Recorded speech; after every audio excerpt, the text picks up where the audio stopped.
The stars had always seemed peaceful to Daniel Price. He had spent 20 years in the Earth Defense Fleet, and in all that time, the universe had been quiet. Humanity had spread to Mars, to the moons of Jupiter, 2 distant stations orbiting Saturn. They had never found intelligent life. They had begun to believe they were alone. That belief died on a cold morning in March 2347. Daniel stood on the bridge of the Earth Defense vessel Horizon, his coffee growing cold in his hand as he stared at the main display screen. The sensors had detected something impossible. 3,000 ships had appeared at the edge of the solar system, emerging from some kind of faster-than-light travel that human science said could not exist. "Sir," said his communications officer, a young woman named Amy Dawson, "we are receiving a transmission. It is in multiple languages. They have been studying us." Daniel set down his coffee, put it on the main speaker. The voice that filled the bridge was cold and mechanical, clearly translated by some kind of computer system. "People of Earth, we are the Valrathi Dominion. We have conquered 217 species across this galaxy. We have watched your world for many years. We have learned your languages and studied your defenses. You have 3 of your days to surrender completely. If you do not surrender, we will destroy your cities, kill your soldiers, and take your planet by force. There will be no negotiation. There will be no mercy. This is your only warning." The transmission ended. Daniel looked around at his crew. Their faces were pale with shock and fear. He understood how they felt. In the span of a few minutes, everything they knew about the universe had changed. "Contact Earth Command," he said quietly. "Tell them we have a situation." 3 hours later, Admiral Catherine Moore stood before the United Earth Council in Geneva. The council chamber was a grand hall built after the Third World War. It's designed to represent the unity of the human species. Now, it felt small and fragile. "The alien fleet is advancing to warn Earth at high speed," Catherine reported. "They will arrive in approximately 70 hours. Our entire defense fleet numbers around 60 ships. We are outnumbered 50 to 1. "What about our weapons?" asked Premier Yuki Tanaka. "Surely our nuclear arsenal can stop them." Catherine shook her head. "We managed to scan their ships as they entered the system. Their shields are incredibly advanced. Our nuclear weapons would barely scratch their paint. Their plasma cannons, on the other hand, could vaporize one of our cities in a single shot." The council erupted in panicked voices. People shouted over each other, demanding solutions, assigning blame, expressing fear. Catherine watched them with tired eyes. She had spent her entire career preparing for threats to Earth. She had never imagined a threat like this. "We could try to negotiate," suggested Councilwoman Maria Santos. "Perhaps they want resources. Perhaps we can offer them something." "They do not want to negotiate," Catherine replied. Their message was clear: surrender or die.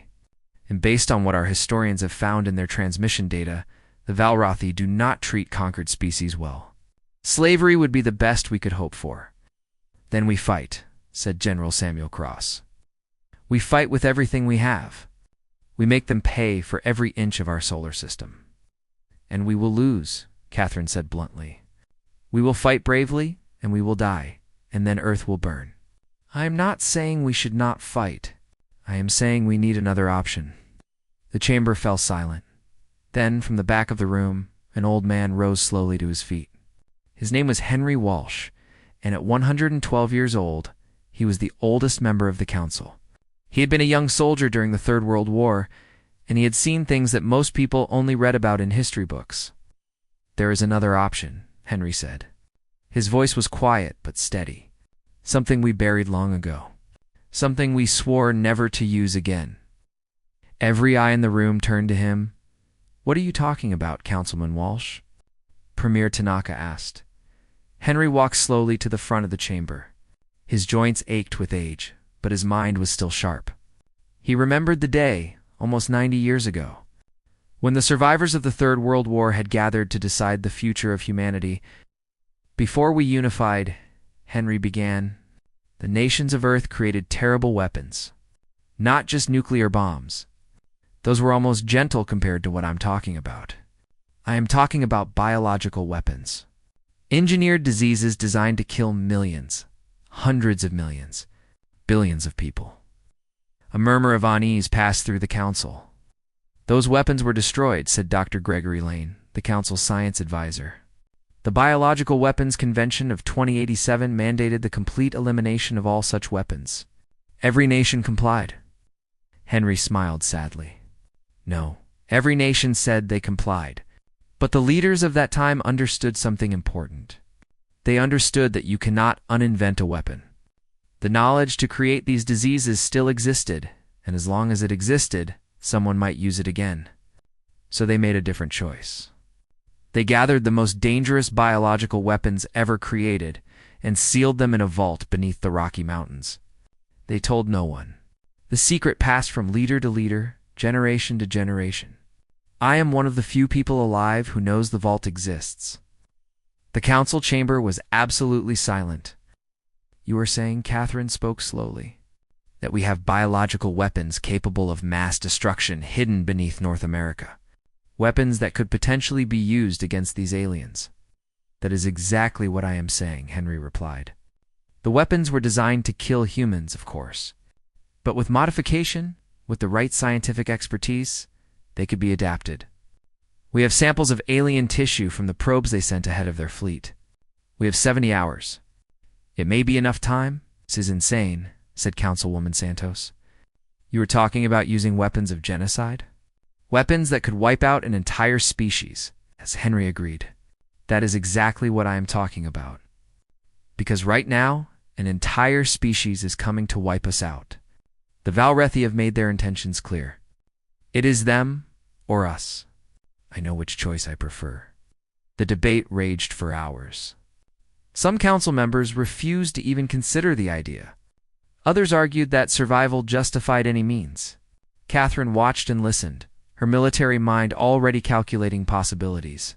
In the end, they voted. It was not unanimous. It was not even close to unanimous. But it was enough. 7 votes to 5. Humanity had chosen to open the vault.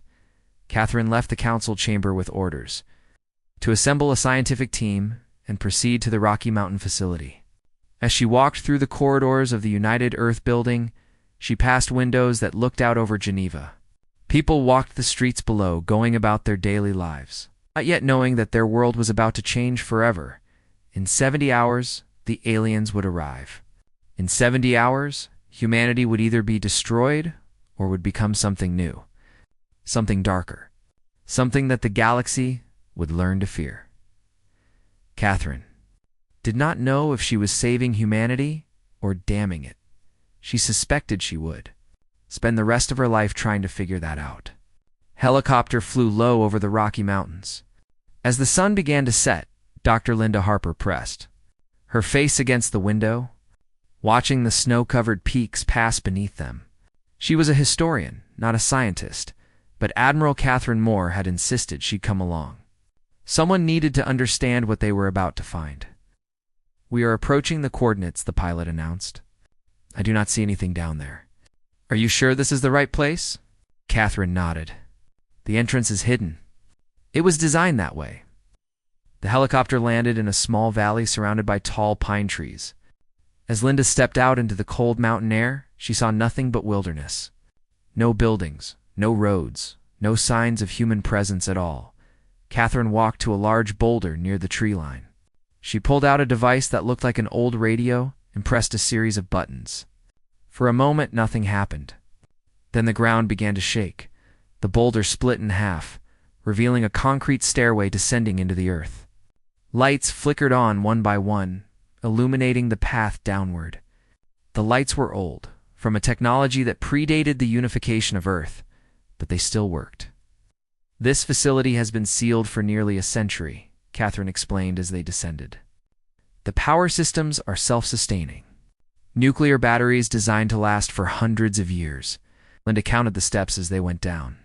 100, 200, 300. The air grew colder and staler with each level. Finally, they reached a massive steel door, easily 10 meters tall and just as wide. This is Vault 7, Catherine said. The place where we buried our worst mistakes?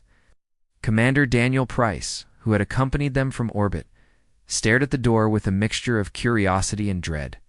How do we get in? That door looks like it could survive a nuclear blast. It was designed to survive exactly that, Catherine replied. She walked to a small panel beside the door and pressed her palm against it. A light scanned her hand, and then a mechanical voice spoke. Identity confirmed. Admiral Catherine Moore, United Earth Navy. Access granted. The door began to open with a grinding sound of metal on metal. It moved slowly, the ancient mechanisms straining under the weight. Beyond the door was darkness. Catherine stepped inside first, and the lights activated in response to her movement.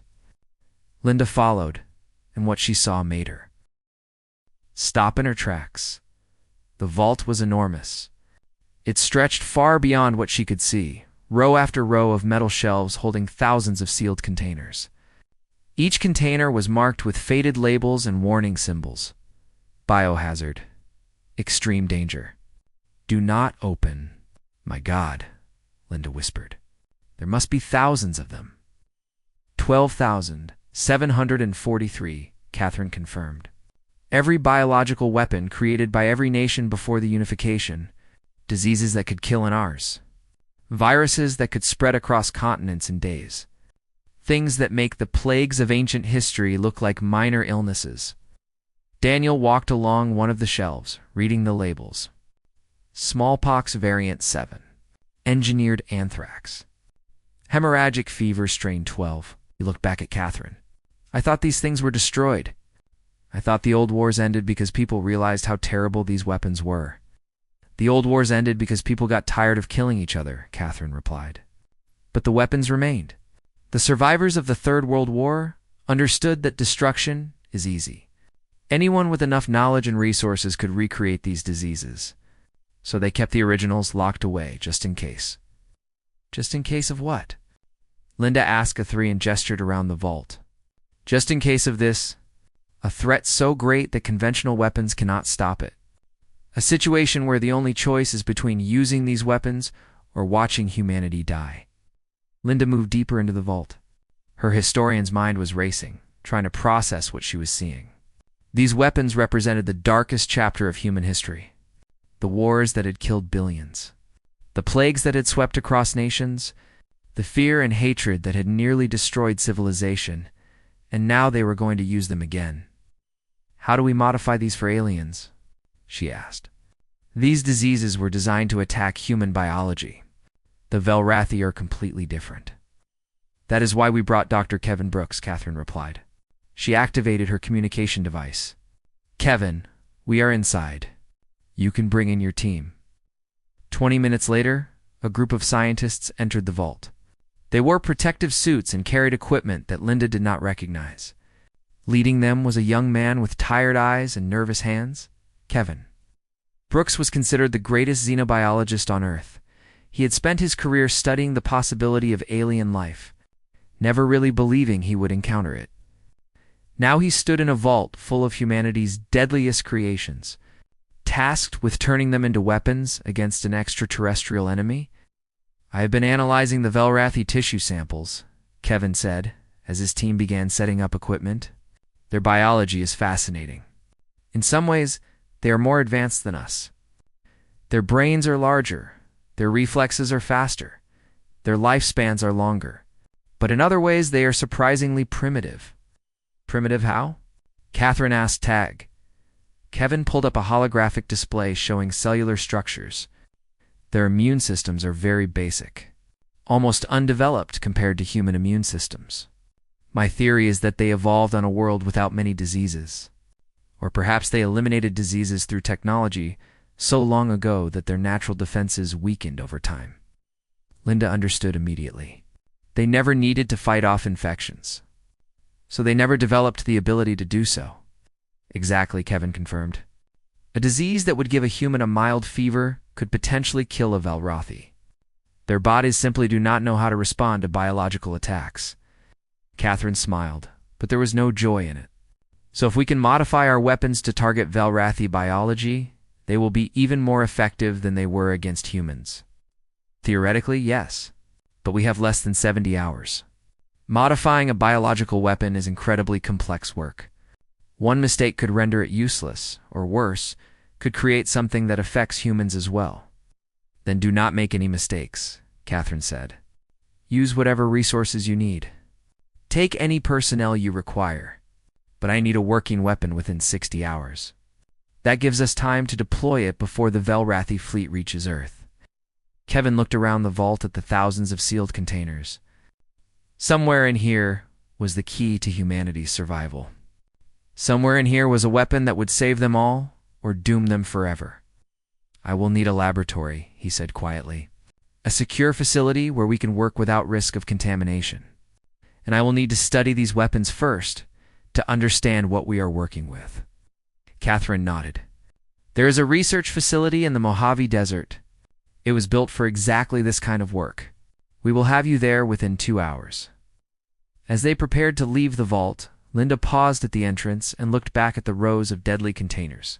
She thought about the people who had created these weapons, the scientists who had engineered diseases to kill millions.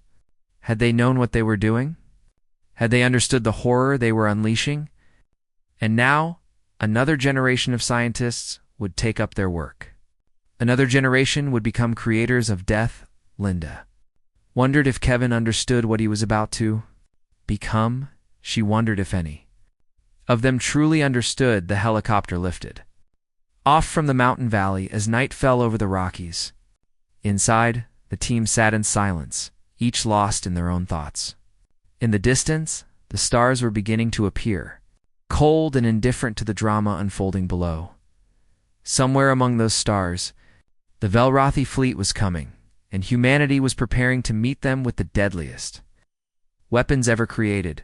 The Mojave Desert facility had no name. It did not appear on any map. The building itself looked like an abandoned warehouse from the outside, rusted and forgotten in the middle of nowhere. But beneath that warehouse, 5 levels underground, is one of the most advanced biological research laboratories on Earth. Kevin Brooks had not slept in 36 hours. His eyes burned and his hands trembled slightly as he worked, but he could not stop. Every minute that passed brought the Velrathi fleet closer to Earth. Every minute wasted was a minute humanity could not afford. His team of 12 scientists worked around him in silence. They had all signed agreements promising never to speak of what they saw here. They had all been warned that the security systems would kill them if they tried to leave without authorization. None of them complained. They understood what was at stake. The base structure is ready, announced Dr. Patricia Neal, Kevin's lead assistant. She was a woman in her 50s with gray hair and steady hands. She had spent her career studying infectious diseases, trying to find cures for illnesses that killed millions. Now she was using that knowledge to create something far worse. Kevin walked over to her workstation and examined the holographic display. Show me the modifications. Patricia pulled up a complex molecular diagram. We started with the engineered smallpox variant. It was the most aggressive pathogen in the vault. The original version could kill a human within 48 hours of infection. We have rebuilt the surface proteins to recognize Velrathi cellular markers instead of human ones. And the transmission rate? We increased it significantly. The original virus spread through respiratory droplets. Our version can survive in the air for much longer, and it can penetrate Velrathi's skin directly. Based on our models, a single infected individual would spread the disease to approximately 50 others within the first day. Kevin studied the numbers. 50 infections per carrier per day. In a fleet of 3,000 ships, with crews numbering in the hundreds of thousands, the disease would spread like wildfire. Within a week, every Velrathian, the fleet would be infected. Oh, what about the mortality rate? He asked. Patricia hesitated. Nearly 100%? The Velrathi immune system has no way to fight this pathogen. Once infected, death occurs within 72 hours. The symptoms are ... severe. Kevin did not ask for details. He did not want to know. Have we tested it? We used the tissue samples captured from their probes. The pathogen destroyed the samples completely within 12 hours. It works. Kevin nodded slowly. He should have felt triumph. They had done the impossible. They had created a weapon that could save humanity. Instead, he felt only a cold emptiness in his chest. "We need to name it," Patricia said. "For the records," Kevin thought for a moment. In mythology, Prometheus was the titan who brought fire to humanity. Fire that could warm them, but also burn them. Fire that changed everything. "Call it Prometheus fire," he said. Admiral Catherine Moore arrived at the facility 6 hours later. She looked as tired as Kevin felt. The weight of command was crushing her. He could see it in her eyes. But she kept moving forward. "Show me what you have," she said. Kevin led her to the main laboratory, where a single small canister sat in the center of a sealed containment chamber. The canister was no larger than a water bottle, silver and unmarked. "This is Prometheus fire," Kevin explained. One canister contains enough pathogen to infect approximately 10,000 individuals. Once released into a closed environment like a spaceship, it will spread through the air system within hours. Catherine stared at the canister. "Such a small thing to hold so much death. How do we deploy it?" she asked. "The canisters are designed for covert delivery. A small team lands on a Velrothi ship, opens the canister, and leaves. The pathogen does the rest. We have manufactured 12 canisters so far. If each one is deployed on a different ship, the disease will spread throughout their entire fleet. And then," Kevin took a deep breath, "and then they die. All F them. The Velrothi ships will become floating tombs. The survivors, if there are any, will carry the disease back to their homeworld when they retreat. Within months, the infection will spread across their entire civilization." Catherine was quiet for a long moment. "You are talking about extinction." "Yes, that is exactly what I'm talking about. Prometheus fire is not a weapon of war. It is a weapon of genocide. Once released, it cannot be stopped, cannot be contained, cannot be cured. The Velrothi will cease to exist as a species. Is there no other way? Something less final." Kevin shook his head. "I wish there were. We could have created something less deadly, something that would only weaken them. But we do not have time for precision. We have hours, not months. Prometheus fire is a sledgehammer because we do not have time to build a scalpel." Catherine turned away from the containment chamber and walked to a window that looked out into the underground facility. Scientists moved through the corridors, carrying equipment, running tests, preparing for the end of the world. "Do you know what history will say about us?" she asked quietly. "They will call us monsters. They will say, we committed the greatest crime in the history of the galaxy." They will be right, perhaps Kevin agreed. But history will only exist if humanity survives to write it. If we do nothing, there will be no history. There will be no humans left to remember what we were. Catherine turned back to face him. Her eyes were hard now, the eyes of a soldier preparing for battle. "Prepare the canisters for deployment. I will assemble a strike team. We launch in 12 hours. She walked out of the laboratory without looking back. Kevin stood alone in the silence, staring at the small silver canister that held the death of a civilization. He thought about his childhood, about the dreams he had once had of discovering alien life. He had imagined peaceful contact, the sharing of knowledge, the joining of two species in friendship. He had never imagined this. Patricia came to stand beside him. "Are you all right?" "No," Kevin admitted. "I am about to become the greatest mass murderer in history. I do not think I will ever be all right again." Patricia put a hand on his shoulder. "We did not choose this. The Velrothi did. They came to our world with guns pointed at our heads. We are just defending ourselves. No. That is what I keep telling myself. But it does not help. I will see their faces when I close my eyes. I will hear their screams when I try to sleep. For the rest of my life, I will know what I did. Then we will carry that weight together," Patricia said. "All of us. We will remember what we did, and we will make sure it was not for nothing. We will build a better future, one where weapons like this are never needed again." Kevin wanted to believe her. He wanted to believe that something good could come from this horror, but looking at the canister of Prometheus fire, he was not sure he believed anything anymore. 12 hours later, the strike team launched into space. 12 shuttles, each carrying a single canister, heading toward the Velrothi. fleet that was now only hours from Earth. The fate of two species hung in the balance, and Kevin Brooks sat alone in his laboratory. Waiting to see which one would survive, Commander Daniel Price gripped the controls of his stealth shuttle as it slipped through the darkness of space. Around him, 11 other shuttles moved in complete silence, their engines running cold to avoid detection. Ahead of them, the Valrathi fleet hung against the stars like a swarm of angry wasps. The alien ships were massive. The smallest of them was twice the size of any human vessel. The largest, the command ships, were floating cities that dwarfed anything humanity had ever built.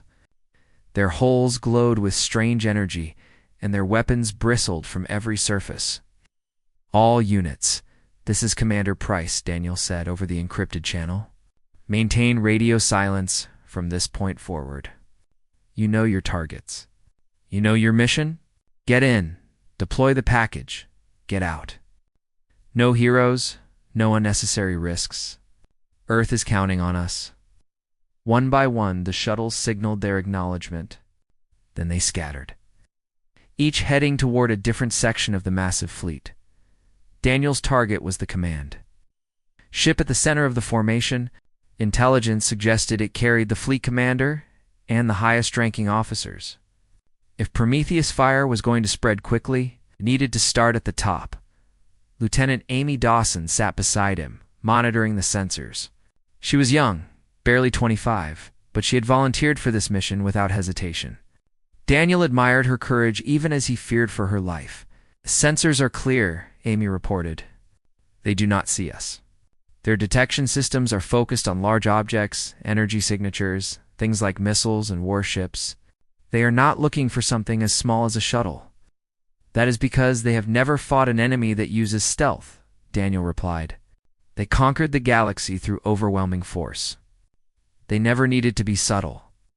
The command ship grew larger in the viewport as they approached. Up close, it was even more impressive and terrifying. Strange symbols covered its hull, and lights pulsed in patterns that seemed almost alive. This was the product of a civilization that had been traveling between stars. While humanity was still living in caves, and in a few hours, that civilization would begin to die. Daniel guided the shuttle toward a section of the hull that appeared to be a maintenance bay. The Valrathi ships were so large that they needed constant repair, which meant there were openings in their armor for repair craft to enter and exit. One of those openings was their way in. There, Amy pointed at the display. "A service entrance. It is unguarded." "They never expected anyone to get this close," Daniel said. "Arrogance. It will be their downfall." He maneuvered the shuttle through the opening and into the maintenance bay beyond.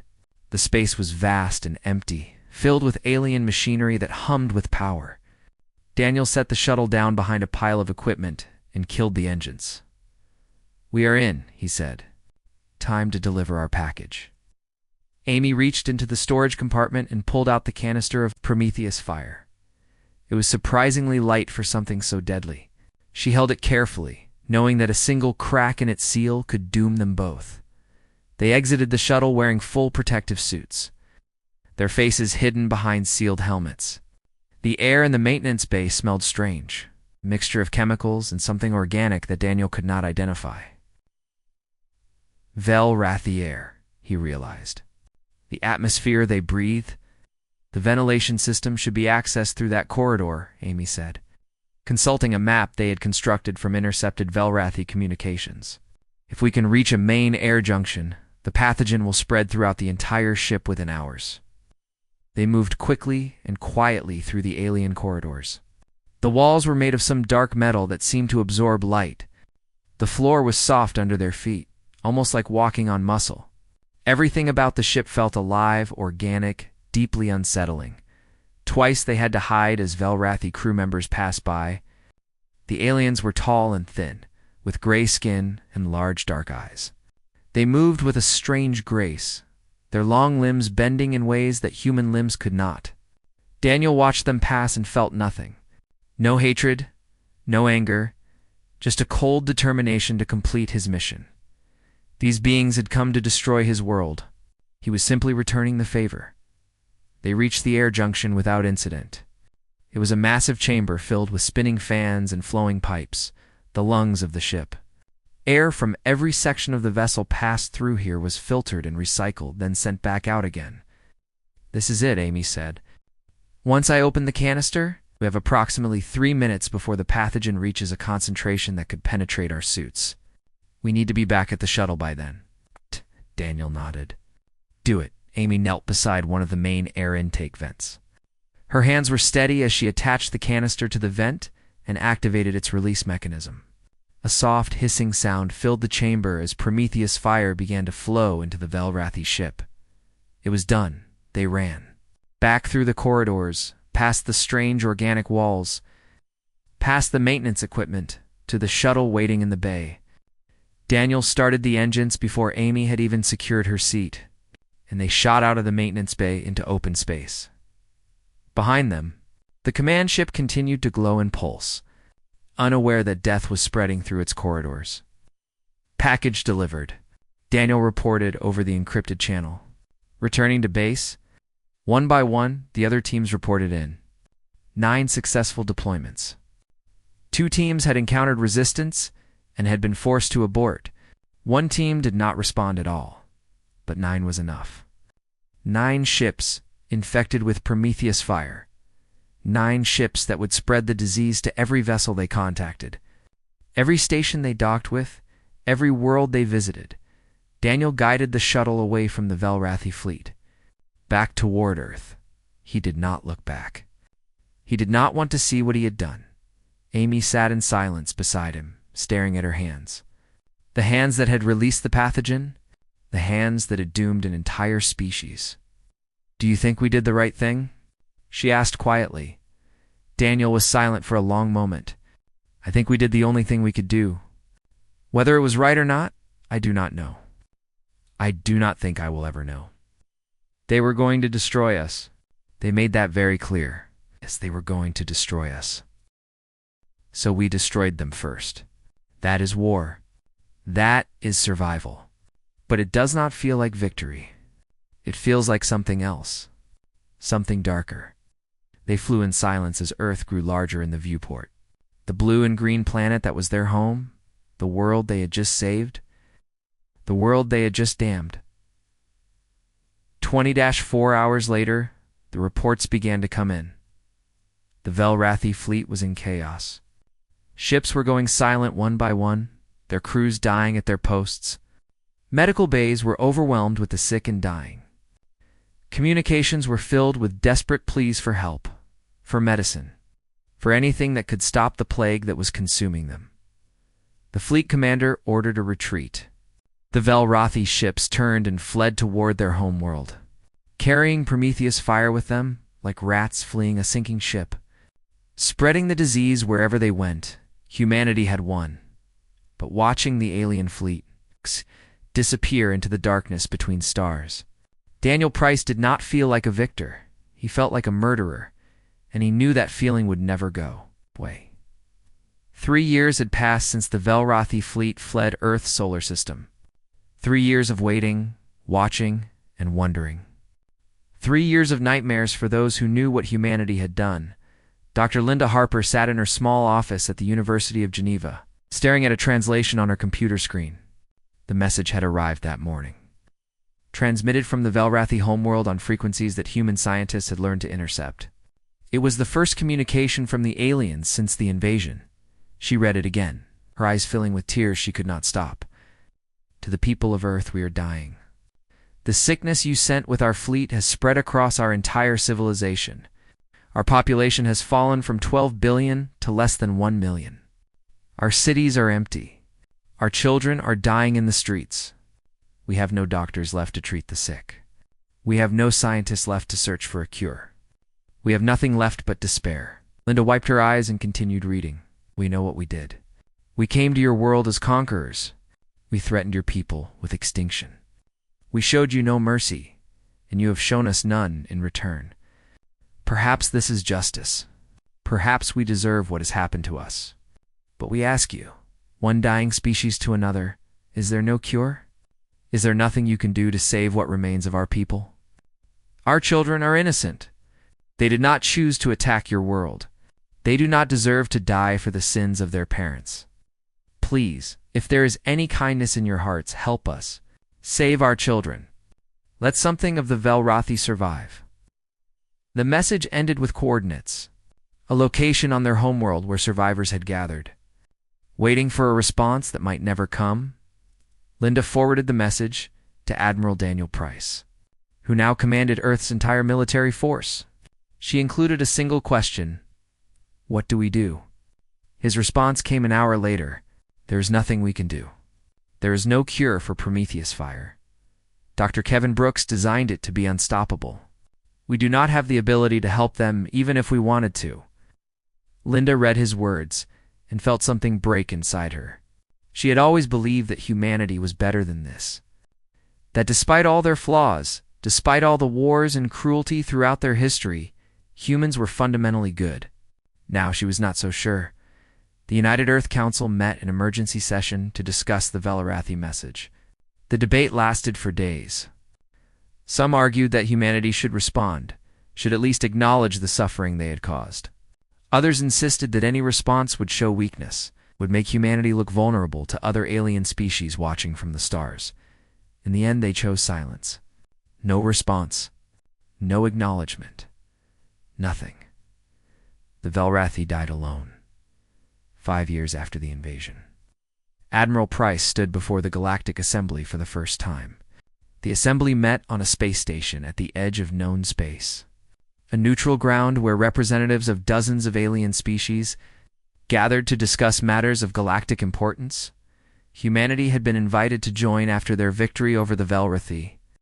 Their technology had advanced rapidly, reverse-engineered from captured alien ships.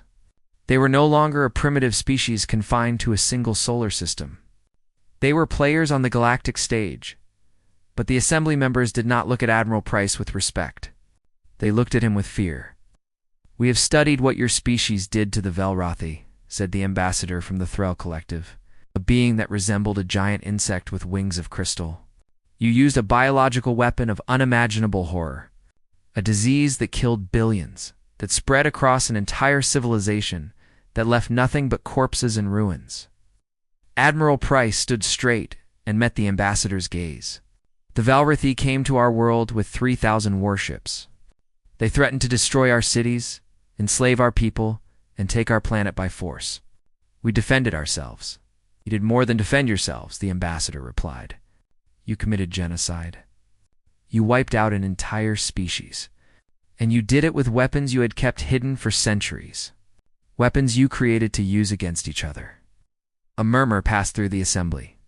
The other species had learned about human history, about the wars that had nearly destroyed Earth, about the biological weapons that humans had used on their own kind before turning them against the Velrathi. "Species is dangerous," the ambassador continued. "Not because of your technology, which is still primitive by galactic standards. You are dangerous because of what you are willing to do. You created weapons capable of ending all life on your planet. You used those weapons on yourselves. And when faced with a threat from outside, you did not hesitate to use them again." Admiral Price was silent for a moment. When he spoke, his voice was calm but firm. "You are right. Humanity is dangerous. We have done terrible things throughout our history. We have killed, we have conquered, we have destroyed. We nearly ended our own civilization more than once. But we survived. We always survive. Because when humanity faces extinction, we do whatever it takes to live. We do not surrender. We do not accept death. We fight with everything we have, with every weapon we can create, with every ounce of strength in our bodies. The Velrathi learned that lesson. I suggest you remember it as well." The assembly was silent. "We do not want war," Admiral Price continued. "We do not want to use these weapons again. We want to explore the galaxy, to learn from other species, to build a future of peace and cooperation. But make no mistake. If anyone threatens Earth again, if anyone tries to do what the Velrathi tried to do, they will face the same fate. This is not a threat. This is simply the truth of what we are." He paused and looked around the chamber, meeting the eyes of each alien representative. "Oh, humanity carries death in its veins. We have diseases that can wipe out civilizations. We have weapons that can end entire species. We keep them locked away, buried deep where they cannot harm anyone. But they are there. They are always there. And if we are pushed, we will use them. The Threll ambassador leaned back in his seat. So humanity's message to the galaxy is fear. Oh, Admiral Price replied. Humanity's message to the galaxy is survival. We will do whatever it takes to live. Whatever it takes. And the rest of the galaxy would be wise to leave us in peace. The Assembly voted to accept humanity into the galactic community. The vote was unanimous. No one wanted to become the next Velarish. Watched the broadcast of the Assembly from her home in Geneva. She was older now, her hair turning gray, her eyes tired from years of study and sorrow. She had written 3 books about the Velrathi War, trying to understand what humanity had done and why. She still had no answers. On her desk sat a copy of the final Velrathi message, the plea for help that humanity had ignored. She read it often, trying to imagine what those final days had been like for the dying aliens. Had they hated humanity? Had they understood why this had happened to them?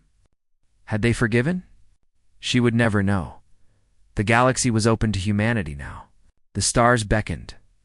Ships were being built that would carry humans to distant worlds, to new frontiers, to adventures beyond imagination. But Linda could not forget the price that had been paid. The billions of Velrathi who had died screaming, the civilization that had been reduced to ruins, the children who had never grown up. The alien killing weapon humanity had concealed for centuries was not the biological weapons in the vault. It was not Prometheus fire or the engineered diseases that could wipe out populations. The weapon was humanity itself, the willingness to do anything, to become anything, to commit any horror in the name of survival. The darkness that lurked in every human heart, waiting to be unleashed. The galaxy had learned to fear that darkness. And Linda Harper, sitting alone in her office as the sun set over Geneva, wondered if humanity would ever learn to fear it too, or if they would simply accept it as the price of survival. Outside her window, the stars were beginning to appear. The same stars that had always been there, cold and distant and indifferent to the struggles of the creatures who lived beneath them. Humanity had claimed its place among those stars, and the galaxy would never be the same.